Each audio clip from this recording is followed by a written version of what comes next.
mahasiswa sekarang berpikir, wah iyalah just lah masuk ke guruan gitu. Saya mau jadi guru di mana, pun jadi guru gajinya pun nggak layak. Iya. Betul kan? Itu yang naas gitu. Betul. Yes. Nah begitulah kita di negara kita ini harus bisa gitu, ada inovasi itu. Gimana pemerintah bisa menyikapi secara serius kondisi ini. Jangan biarkan APBN, APBD kita gitu ya, anggaran-anggaran negara kita, pajak kita itu bukan kembali untuk rakyatnya kembali gitu ya, tapi untuk pejabat-pejabat aja gitu ya. Iya, betul.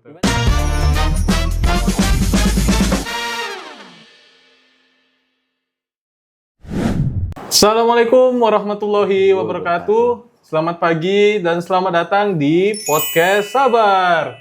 Santai bareng Agmi Untirta. Masyaallah. Nih, pemateri kita nih sepertinya kaku banget nih. Kita udah di briefing tadi. Baru berapa kali tadi? Oh iya. Lupa ingat. Lupa Jadi kita ingat. harus mungkin diulang lagi. Boleh nih ya, diulang lagi nih ya. Oke, kita ulang lagi deh. Selamat datang di podcast Sabar. Santai bareng Agmi Untirta. Ada semangat kan? Semangat itu. Nah, itu nggak perlu diulang tuh ya. Mantap. Oke, alhamdulillah. Alhamdulillahirrahmanirrahim. Di podcast kali ini saya Muhammad Ilham Fahmi, mahasiswa Agroekoteknologi angkatan 2023 selaku host yang alhamdulillah telah ditemani oleh tamu undangan ataupun narasumber yang akan menjadi narasumber di podcast kita kali ini, yaitu Kang Gozi Musyafa Chahfi. Beliau merupakan mahasiswa teknik sipil angkatan 2022 yang beliau juga pernah menjadi ketua umum Agmi Untirta tahun 2025. Tepuk tangan dulu dong untuk pemateri kita. Masyaallah. Ya, mungkin terima kasih Kang Ilham udah dikenalin nih gitu ya. Ya, balik lagi saya Gozi Musyafa, sekarang pendidikan di Prodi Teknik Sipil ya. Teknik Sipil. Kalau sekarang kita bakal membahas apa nih kira-kira Kang? Nah, Kalau saya Teknik Sipil, ini pendidikan. saya dari pertanian nih. Saya bakal bahas apa nih? Nah, jadi kita bakal bahas tentang pendidikan di Indonesia. Pendidikan di Indonesia. Oke. Insyaallah. Luar biasa ya. Nah, Kita gak ada pendidikan kayaknya. nggak ada ranah pendidikan ya. yang benar-benar itu memang. Luar biasa. Namun saya dengar nih, Bang Gozi ini sedang mulai berkecimpung di dunia pendidikan nih. Benar apa tidak itu, Bang? Di pendidikannya banget enggak, tapi Pendidikan tepatnya di kementeriannya mungkin ya. Kementeriannya. Ya, jadi dalam 1 tahun kebelakang mungkin ya, saya sendiri banyak beraktivitas bareng yang dari Kementerian Kemendikdasmen ya, Kementerian Pendidikan Dasar dan Menengah, baik di Direktorat SMP ataupun sekarang lagi di Direktorat SD. Gitu. Lagi di direktoratnya. SD. Sekolah dasar. Masya Allah, berarti lumayan ada gambaran dan dengar sedikit lah, bocor halus lah ya. Bocor halus lah ya. Alhamdulillah, jadi kita nanti bakal bahas pendidikan insya Allah. Semoga bisa sharing lah apa yang didapat setelah masuk ke direktorat itu. Mungkin Betul. gimana sih kalau menurut Bang Gozi sendiri sistem pendidikan di Indonesia saat ini gitu? Kita ke sistem pendidikan ya. Sebelumnya kita mungkin tadi bahas kurikulum mungkin ya. Iya. Kurikulum boleh. kita sebenarnya cukup bagus untuk yang sekarang gitu ya. Dan sebenarnya kurikulum sebelumnya juga sebenarnya bagus. Kita udah cukup adaptif gitu ya. Namun sayangnya karena kurikulum kita ini sangat sering berubah gitu ya. Jadi ada problem di situ. Tahun 2006 kita masih menerapkan KTSP. Itu yang saya pelajari gitu ya. Kita mempelajari IPA, mempelajari IPS gitu ya. Ya satu-satu gitu, satu buku gitu satu ya kan. Belum kenal yang namanya mungkin di K13 ada tematik gitu ya. Mana itu dia udah Campur, satu buku gitu. udah nyampur semua gitu ya. Betul. Nah, itu macam-macam lagi kan. Iya. Terus ketika tahun 2020 ada apa? Ada COVID ya waktu itu ya. Ada event COVID. Ada event COVID ya. Iya. Yang itu mana kita harus ada adaptif juga gitu terhadap kondisi global gitu Betul, ya. Mana penyakit kita harus pakai masker. Nggak bisa nih bebas kayak gini sekarang nih dalam satu ruangan gitu ya. Kita harus adaptif dengan cara ada pembelajaran secara daring gitu ya. Guru nggak bisa ke sekolah, murid nggak bisa ke sekolah ya kan karena khawatir anaknya, keluarganya malah tertular penyakit. Nah, di situ kita juga ada harus daring ya kan. Nah, setelah itu sekarang di kurikulum sekarang ada kurikulum Merdeka. Kurikulum Merdeka ini ada nilai karakter dari Pancasila, fleksibilitas guru untuk mengajar juga ada karena mengikuti teknologi zaman ya kan. Iya. Nah, begitu. Nah, tadi ngebahas sistemnya, ya tadi ya sebenarnya udah cukup bagus. Cuman kita tidak cukup konsisten di kurikulum. Problemnya bukan di kurikulum bagus apa enggaknya, tapi konsistennya itu. Ketika daerah Jawa, daerah Jakarta atau kota-kota besar di Indonesia ini udah bisa ngebahas pakai teknologi AI, udah pakai TV-TV yang layar sentuh canggih gitu ya, ataupun pakai laptop, handphone. Bagaimana untuk daerah-daerah terpencil yang aksesnya susah ataupun 3T ya, daerah-daerah 3T di Indonesia ini masih cukup banyak gitu. Di daerah 3T, di salah satu daerah di Sulawesi, saya pernah nelpon langsung kepala sekolahnya. Nama sekolahnya itu SD Kecil Terpencil Ogolau. Ada kecil terpencilnya? Iya, Kecil Terpencil Ogolau. Gitu. Jadi emang di sekolahnya itu kondisi fasilitasnya tuh agak kurang. Yang mana itu nggak bisa mensupport gitu ya. Dari pembelajaran atau kurikulum yang sekarang gitu ya. Apalagi kurikulum yang berubah gitu ya. Tadi dari misalnya di Ogolau itu, kondisi bangunannya pun masih semi permanen kemarin. Mungkin tahun 2000-an gitu ya. Tahun 2022 atau itu masih ini. Lalu kondisinya sekarang hancur kemarin. Karena angin, karena bangunannya semi permanen kan. Bukan bangunan yang pakai gitu batu bata, pakai ini. Bahkan secara fasilitas masih sangat jomplang antara kondisi di kota kayak kita sekarang mungkin yang ada di Serang gitu ya. Juga di daerah sana di Sulawesi yang beda banget gitu kan. Betul. Nah, ini pemerataan seperti ini yang sulit gitu untuk kita jangkau gitu ya. Jadi pembelajaran, kualitas pendidikannya pun jadi bermacam-macam gitu. Kalau misalnya kita lihat, mungkin kita Indonesia menempati di posisi 67 ya, 67. Dari 203 negara. Gitu ya untuk sistem pendidikan di Indonesia gitu ya. Kondisinya juga tadi ya masih cukup memprihatinkan. Memprihatinkan ya. Jadi lumayan berarti masih ada harapan lah insya Allah. Tentu, karena kita sendiri kan punya banyak SDM ya sebenarnya manusia gitu. Cuman yang amat sangat disayangkan gimana kita mengelola SDM-nya itu kan. Pemerataan tadi gitu ya. Kalau sekarang kita malah fokusnya ke mana? Malah fokus ke kuliner ya. Kuliner apa? Kuliner di pendidikan. Aduh, adalah pokoknya. Iya. Kurang pas. Iya, betul. Kurang pas itu. Gimana kita mengalokasikan dana yang seharusnya tadi bisa pemerataan pendidikan gitu ya. Iya, betul. Biar kualitas dari Sabang sampai Merauke itu sama-sama bagus gitu. Enggak cuma yang sekolah di ITB aja yang bagus gitu. Di UI gitu ya. Tapi yang sekolah di Kalimantan, di Sulawesi, di Papua sana bisa kualitasnya yang sama. Iya, bisa merasakan yang sama lah ya. Bener juga nih Kang. Tapi itu tadi kita ngomong-ngomong tentang SDM ya. Mengingat ketika sejarah dulu, ketika Jepang kalah. Nah, di situ kan yang ditanya pertama bukan berapa sisa tentara yang hidup, bukan berapa orang pejabat yang hidup, tapi yang ditanya itu kan guru. Nah, kita bisa melihatlah kondisi guru di Indonesia, banyak berita lah tentang guru. Mungkin antum juga pasti sering dengar lah gitu. Gimana itu kalau menurut Bang Gozi sendiri gitu? Langsung aja ya, kita bahas ke guru yang mungkin tanda kutip gak layak. Gak layak dalam mendapatkan upahnya dari hasil kerjaannya gitu. Dia kerja dalam waktu sebulan. Anggap waktu kerjanya hanya 20 hari. Anggap waktu kerja 20 hari. Tapi di 20 hari itu dia digaji hanya 300.000. 250.000. Yang mana kemungkinan besar itu kan duitnya dari dana bos tuh. Dari dana bos honorer tuh, honorer. Digaji kan dari dana bos. Dia itu dapat juga belum tentu sebulan sekali, tapi dirapel. Jadi dalam 3 bulan sekali dikasih mungkin 1.750.000 atau 900 gitu ya. Tergantung wilayahnya lagi, instansinya lagi gitu. Jadi ya bermacam-macam. Nah, oleh karena itu pemerataan pendidikan itu yang harus dilakukan gitu ya. Balik lagi gitu ya. Baik tindak kita kepada honorer, mana di peraturan undang-undang juga sekarang kan honorer mau dihapus tuh. Kalau nggak salah batas terakhir ada honorer tuh Desember 2026 gitu ya.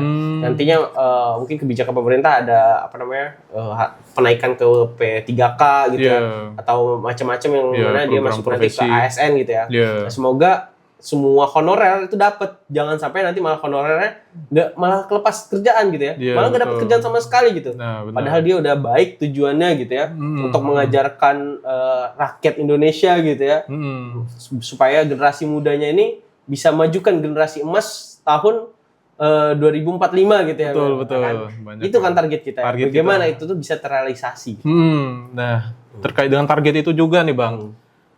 Rata-rata tuh ya mahasiswa pendidikan gitu. Itu sangat sedikit yang mau menjadi guru. Bahkan kita bisa lihat di media sosial tentang konten-konten yang fun itu, mereka bahkan merasa menyesal masuk ke Fakultas Ilmu Pendidikan dan Keguruan. Nah, itu gimana kira-kira kita menyikapi hal tersebut untuk supaya mahasiswa ini biar mau gitu Tetap menjadi seorang sesuai guru. sama jurusannya ya kan. Betul, ya.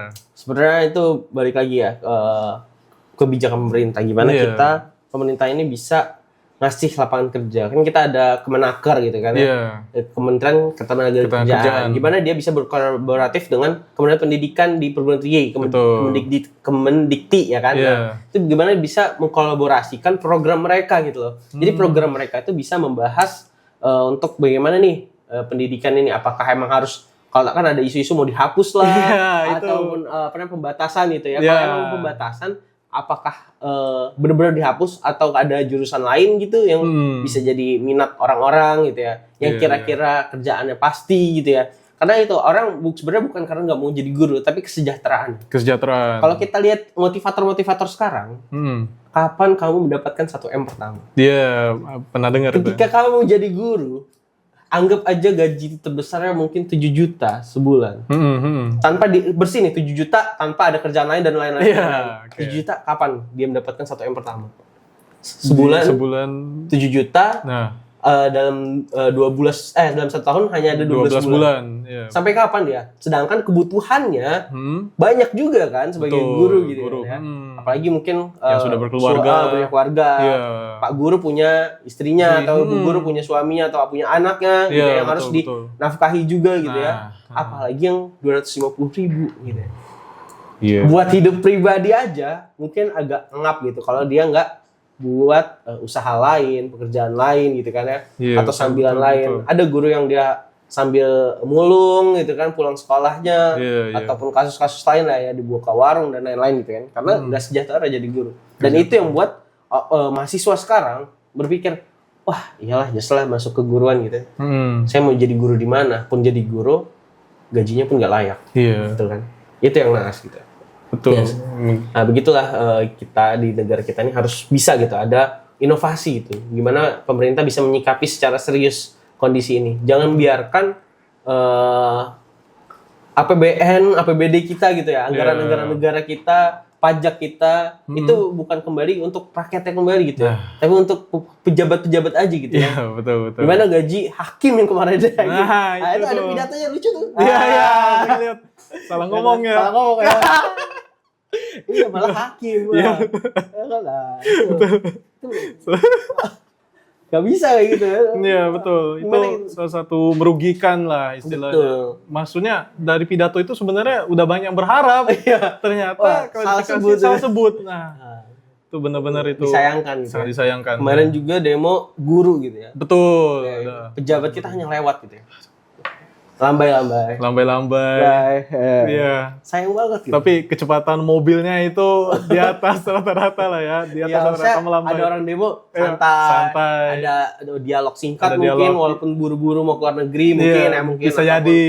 atau mau kesibukan lain bisa lah berdialog singkat semenit itu seharusnya nggak mengganggu perjalanan Betul. harusnya ya. Iya. Apalagi itu guru gitu ya. Kita harus muliakan guru gitu ya.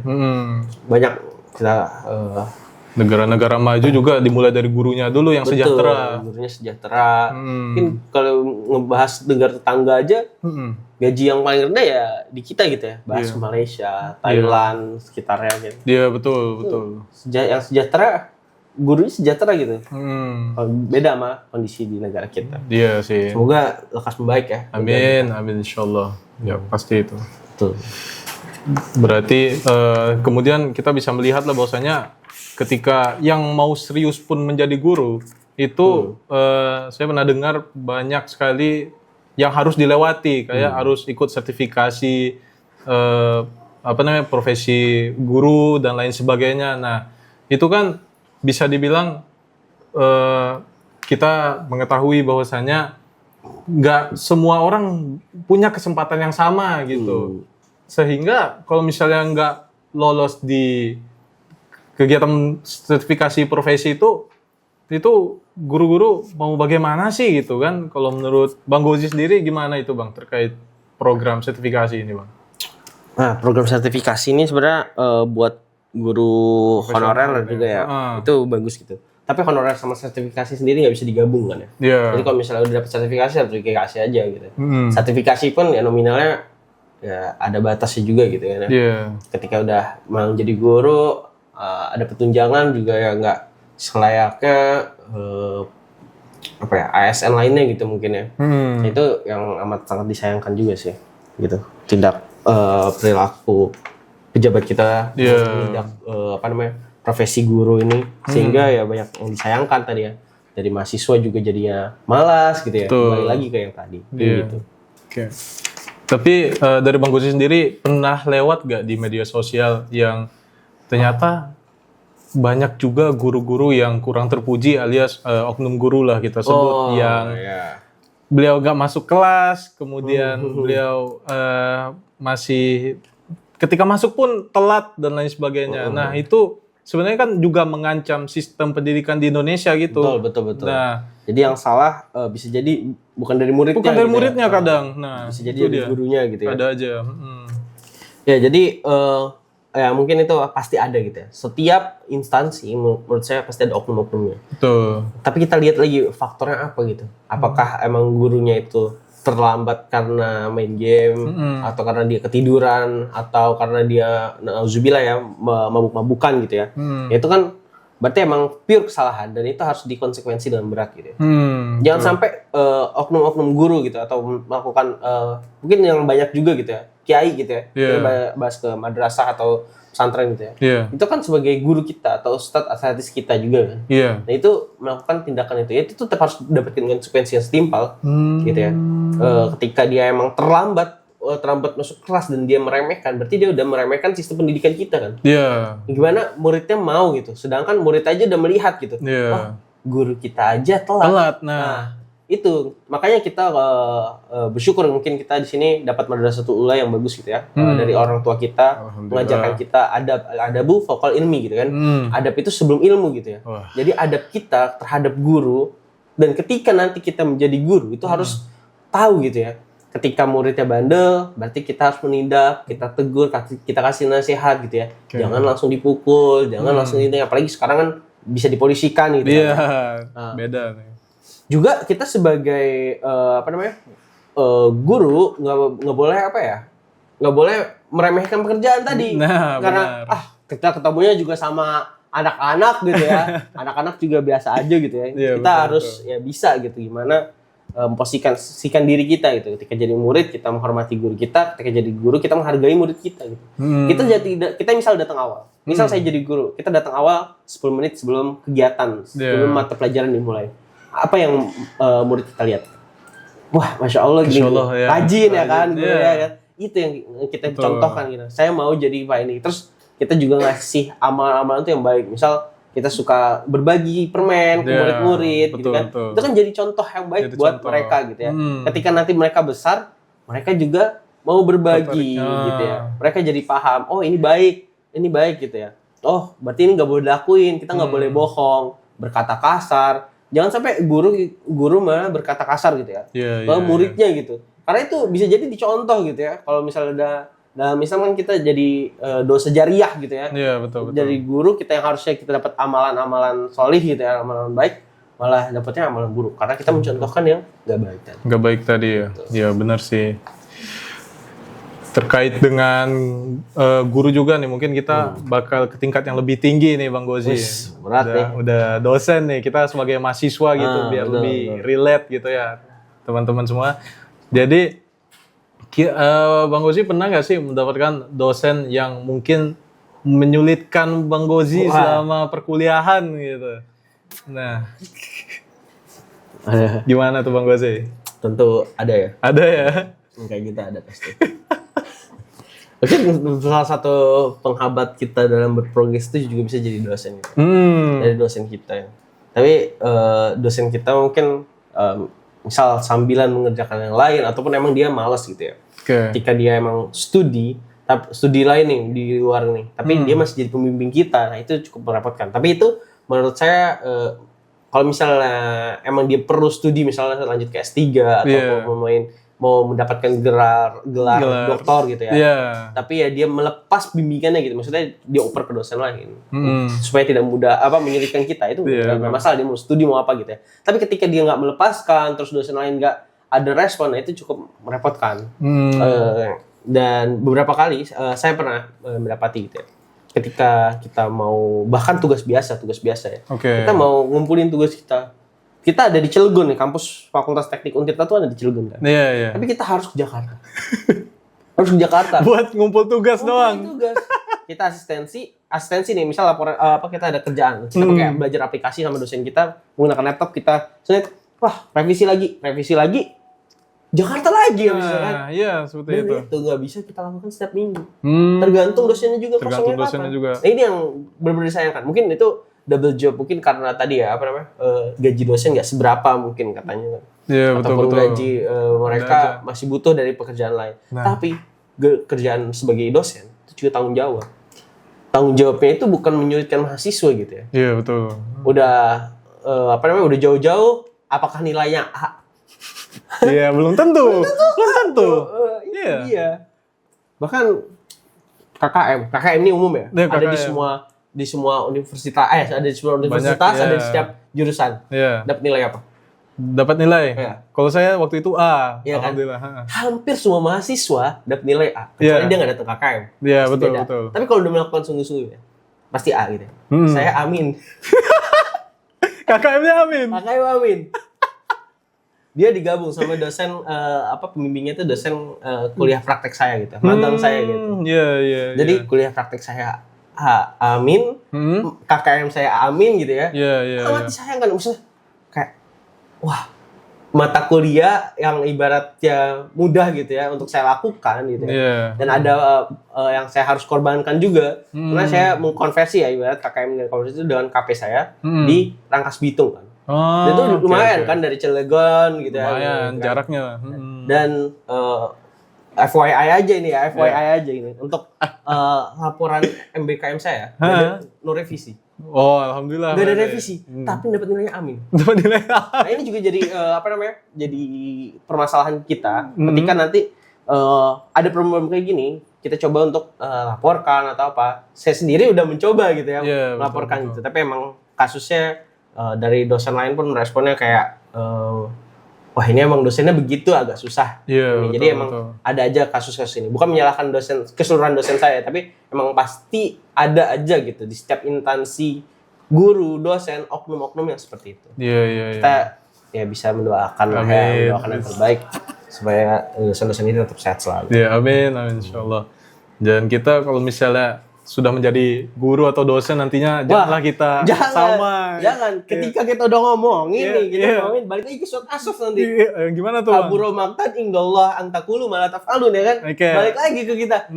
Allah kan enggak suka sama orang yang berkata apa tapi dia tidak melakukannya. Nanti kita udah ngomongin dosa bla bla bla, kita sama. Enggak boleh ya. Gitu.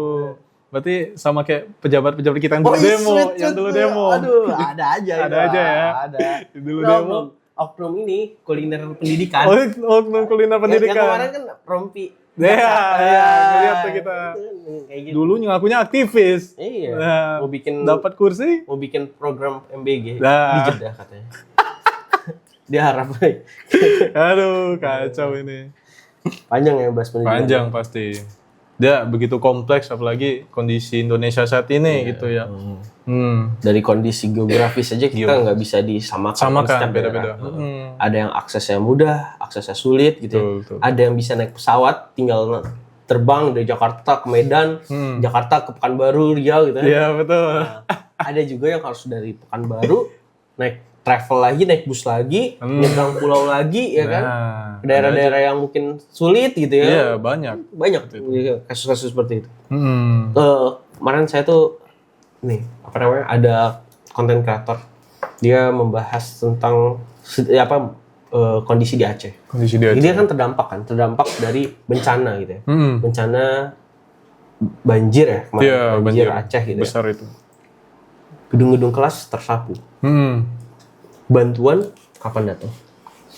Itu Wallahu alam ya. Wallahu alam ya. Jadi dari kemarin tuh kalau nggak salah di videonya itu dia udah di notice oleh Kemendikdasman, Kementerian Pendidikan Dasar dan Menengah. Iya. Tapi di hasilnya nggak langsung ada perbaikan gitu ya.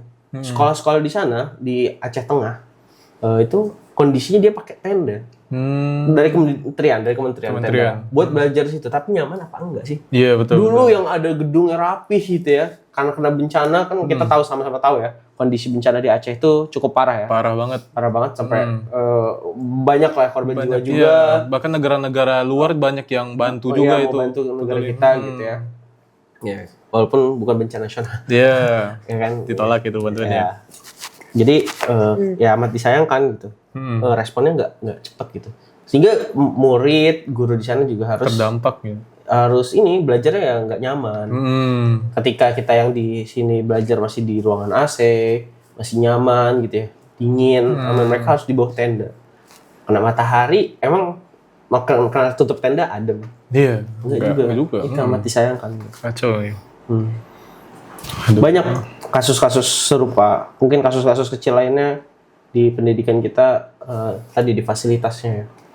Responnya yang begitu lambat, padahal kenapa begitu lambat? Apakah harus ada administrasi? Nah, gitu ya? kadang administrasi ini mempersulit nih. Mempersulit ya. Ada Padahal aja. kita udah tahu ini kasusnya beda loh. Betul. Sama misal sekolah kita emang rusak, perlu bantuan dari pemerintah, oke lah itu. Mungkin rusaknya masih ada skala kerusakan tuh mungkin rusak ringan, rusak sedang gitu kan. Kalau ini udah hilang gitu ya. Betul. Butuh relokasi bahasanya, relokasi bangunan dari bangunan A, misalnya mau bisa di situ ya di situ, kalau nggak berarti harus dipindahkan kan kondisi sekolahnya. Kenapa nggak ada tindakan khusus? Nah itu yang disayangkan. Iya, banyak sih kejadian seperti itu ya. Nggak cuma di Aceh, sebelum-sebelumnya juga udah banyak sih. Itu kasus terdekat yang ya, di Aceh itu ya, sangat disayangkan. Konten kreator itu menyayangkan banget. Kurang lebih dari notice sampai sekarang dia kayaknya belum ada. Dari 9 sampai 9 minggu atau berapa pekan gitu ya. Belum ada respon. Oke. Wah, kita nih udah banyak bahas tentang guru, kemudian sistem, kurikulum dan lain sebagainya. Mungkin kita perlu bahas murid juga deh Bang. Nah, murid nih, atau kita selaku mahasiswa sendiri nih, buat bahan refleksi juga nih teman-teman. Nah, jadi banyak video-video di media sosial itu menunjukkan kurangnya pembentukan karakter gitu terhadap siswa, bahkan terhadap mahasiswa sekalipun yang sudah menjadi mahasiswa itu banyak sekali melakukan hal-hal yang terpuji gitu, bahkan memamerkannya di media sosial gitu. Nah, itu pasti ada hubungannya dong dengan sistem pendidikan yang ada di Indonesia. Gimana itu kalau menurut Bang Gozi sendiri? Iya, balik lagi ke karakter berarti ya. Iya, pembentukan karakter. Orang memang berbeda-beda gitu. Tapi kita sebagai tenaga pendidik gitu ya, kita juga kan bisa gitu ya. Walaupun mahasiswa, saya masih mahasiswa gitu ya, kita juga bisa untuk membantu karakter dari anak-anak SD ketika di KKM contohnya. Nah, kita bisa melihat karakter mereka bermacam-macam. Ada yang pendiam, ada yang gampang marah mungkin, ada aja. Gampang nangis ya kan. Ada juga yang nggak mau nurut ya kan, itu macam-macam. Tapi gimana kita sebagai pendidiknya itu ya bisa ngasih hal yang menarik. Mereka anak-anak kecil. Betul. Anak-anak kecil itu secara umumnya ya, secara umum dia masih gampang diatur. Gampang diatur bukan berarti mereka nggak bisa nakal. Tapi ketika ada hal yang menarik yang kita bisa tunjukkan gitu ya, mereka ini kok mau gitu. Mau, iya mencontoh. Kita bisa mengajarin karakter yang baik. Misal mereka habis melakukan kesalahan. Kita nggak selamanya harus langsung hukum gitu. Tapi kita coba kasih pendekatan yang berbeda gitu setiap orang, karena lagi-lagi nggak bisa disamakan gitu ya. Kalau secara umum tadi mungkin kita bisa kasih games di kelas gitu ya buat pembelajarannya masuk gitu ya. Mungkin inovasi-inovasi itu udah satu ya kalau untuk biar ngajak orang biar paham materi gitu ya. Kan? Tapi kalau untuk karakter kita harus mungkin mendidiknya secara khusus. Pertama kondisi di keluarganya gitu, nggak semuanya stabil, nggak semuanya tuh benar-benar mendapatkan tadi madrasatul ula gitu, dari pendidikan dari ibunya gitu ya. Iya, betul, betul. Dari keluarganya gitu, belum tentu gitu. Bisa jadi ibu ayahnya kerja gitu, ataupun ibu ayahnya tiada gitu kan. Itu kan kondisinya bermacam-macam. Nah, kita harus pahamin ketika emang dia udah nggak ada orang tuanya ataupun orang tuanya nggak mendidik secara langsung, berarti tindakan apa yang harus kita lakukan gitu ya. Nah, mungkin kita ada pendekatan secara khusus gitu ya, yang menjalin benar-benar kita tuh sebagai guru itu bukan cuma sebagai guru, tapi kita bisa jadi posisi sebagai ibunya, sebagai ayahnya gitu kan. Nah, dari situ kita bisa tahu, oh karakteristik anak ini begini gitu ya. Ntar kita bisa bantu juga support, oh kamu sukanya ini ya gitu kan. Nah, gitu. Jadi dia merasa, oh berarti saya ada gitu, orang yang bisa ngarahin dia gitu kan. Dari situ, dari awal, dari pendidikan kita. Jadi emang guru itu luar biasa sebenarnya kerjanya. Kalau kalian kita bisa lihat ya, kerja yang totalitas itu suka ngasih snack lah, ngasih apa, gift hadiah gitu kan. Betul. Itu kan guru murid-murid itu sayang banget kan sama guru yang kayak gitu kan. Oh, saya dikasih permen gitu. Nah, jadi tadi kan kita udah bahas guru, kemudian bahas kurikulum dan sistem pendidikan Indonesia. Mungkin Bang Gozi pernah melihat gitu video yang berseliweran di media sosial, banyak dari siswa ataupun mahasiswa pun ada banyak yang pembentukan karakternya itu masih kurang gitu, karena mereka melakukan hal-hal yang tidak terpuji, namun bangga dengan apa yang mereka lakukan, tersebut, gitu ya. Memamerkan di media sosial. Nah, itu ada gak sih sangkut pautnya dengan sistem pendidikan yang ada di Indonesia gitu, pembentukan karakter ini? Pasti ada gitu. Kita kan emang diajarkan akhlak ya. Kalau misalnya saya di MTS, ada mata pelajaran tuh tentang akhlakul karimah. Akhlakul karimah. Kalau saya di MDA akidah akhlak dulu. Akidah akhlak gitu ya. Ya itu kita benar-benar fokus gitu ya. Ada juga akidah akhlak dan macam-macam gitu ya. Itu buat buat pembentukan karakter kita dari sopan santun, rasa peduli terhadap sesama, disiplin dan kejujuran ya kan. Penting banget nih, soalnya banyak yang udah S1, S2 dapat jabatan juga kejujurannya nggak ada gitu kan. Yang penting loyal. Loyalitas ya kan. Kalau sekarang tuh orang ini amat bisa sayangkan gitu ya. Nah, disiplin juga, rasa hormat kita gitu kan. Sekarang kan guru juga kalau ini ditonjok bangga yang nonjok gitu kan.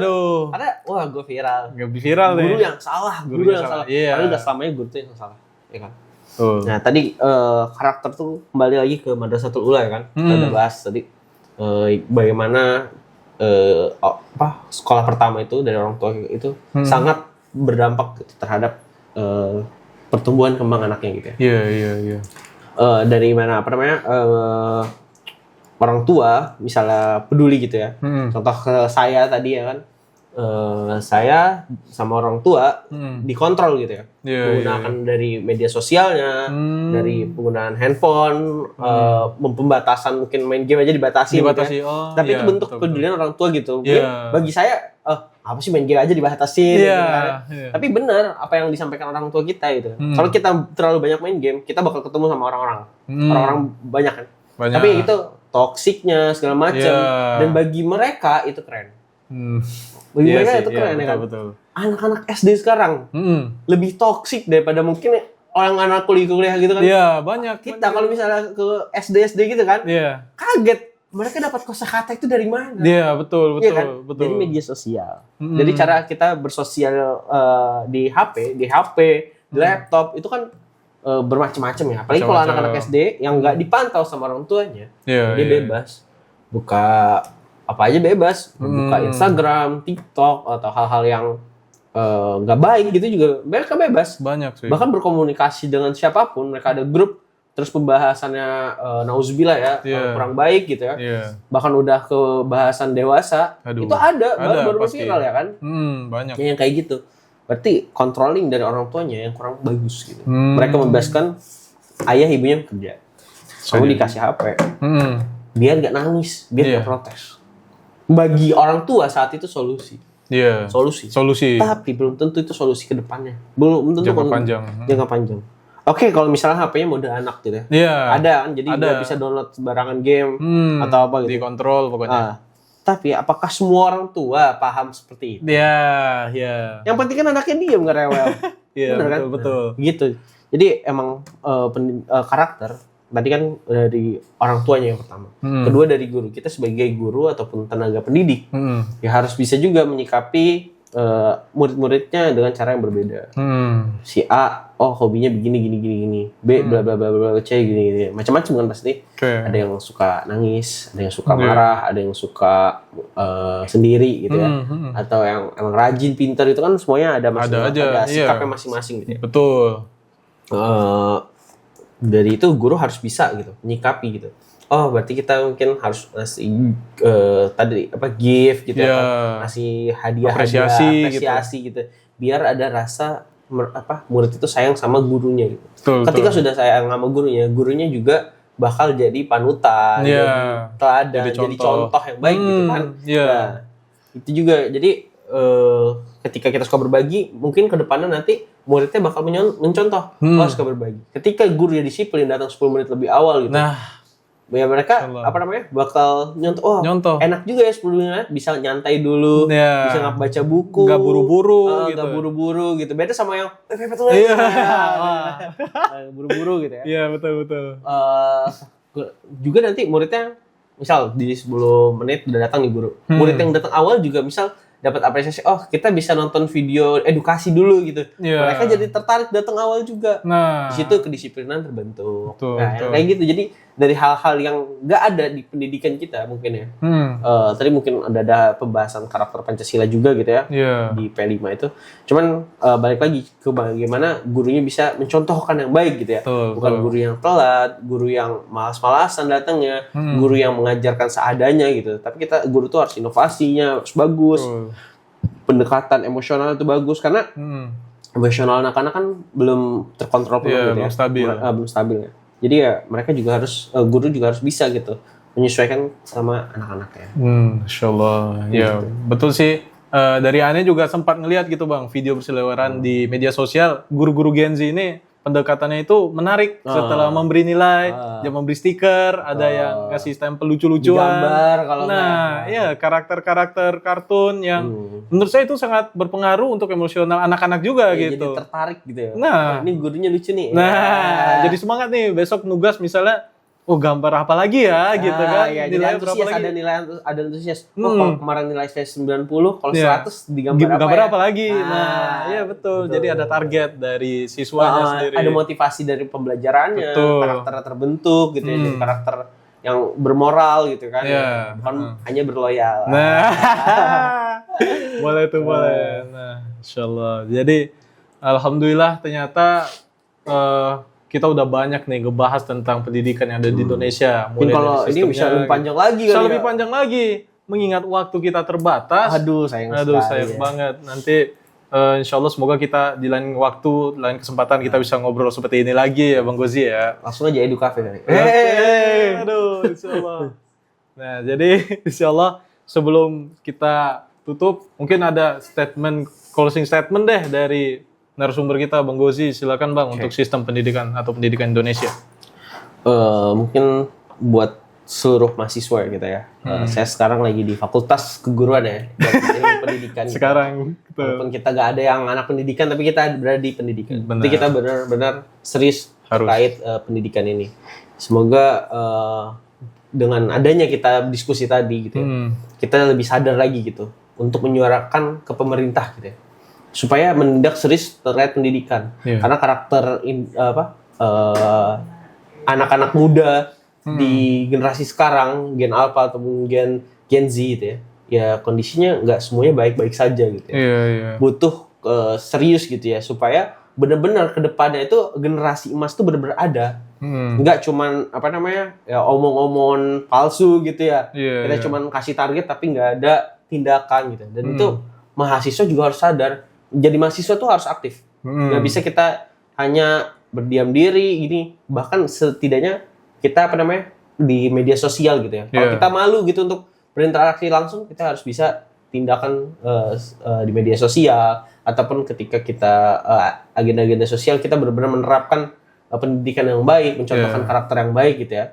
Supaya pendidikan di Indonesia ini secara karakternya bagus, secara keilmuannya bagus. Iya. Kalau misalnya kita dari nomor 67, mungkin ketika kita dewasa nanti udah jadi nomor 7 gitu ya. iya. Setidaknya gitu ya, Iya, udah at least. bagus gitu. Udah top 10 dari 203 negara gitu kan. Iya, betul. Itu ya semoga benar-benar bisa terwujud gitu ya. Amin, Dan insyaallah. pemerataan Sistem pendidikan itu segera gitu ya. Iya, Nggak hanya orang-orang di kota ataupun di Jawa saja yang bisa pintar, tapi orang-orang di Sabang, Merauke, Papua Pegunungan, Papua Barat, ya kan, Kalimantan, Sulawesi dan daerah-daerah lainnya, Iya. apalagi daerah 3T segera dapat pemerataan tersebut. Gitu ya. Amin, Mereka insyaallah. juga bisa bersaing dengan orang-orang di kota. Gitu. Betul. Mungkin gitu closing statement dari saya. Oke, baik. Terima kasih banyak narsum kita. Luar biasa sekali ya. Jadi teman-teman, bagi yang tertarik dan ingin terus menonton video-video podcast seperti ini, jangan lupa untuk follow Instagram Agmi Untirta, subscribe YouTube Agmi Untirta, dan TikToknya juga ya teman-teman. Biar gak ketertinggalan informasi dan konten-konten menarik lainnya nih teman-teman. Nah, jadi sekian dari kami. Yeah. Jikalau ada jarum yang patah, jangan disimpan di dalam laci. Jikalau ada kata-kata kami yang salah, mohon jangan lapor polisi. Mohon maaf, Mohon maaf kalau salah ya. Ya, siap.